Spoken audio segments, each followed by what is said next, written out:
என்னை பார்த்து பார்த்து வளர்ப்பதனால் அன்னை என்பதா, உனை தெய்வம் என்பதா, குருநாதன் என்பதா, என்னை பார்த்து பார்த்து வளர்ப்பதனால் அன்னை என்பதா,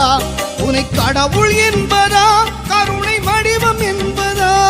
உனை கடவுள் என்பதா, கருணை வடிவம் என்பதா, ஐயா ஞானதானம் தந்த உன்னை தந்தை என்பதா,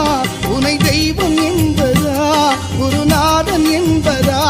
என்னை பார்த்து பார்த்து வளர்ப்பதனால் அன்னை என்பதா.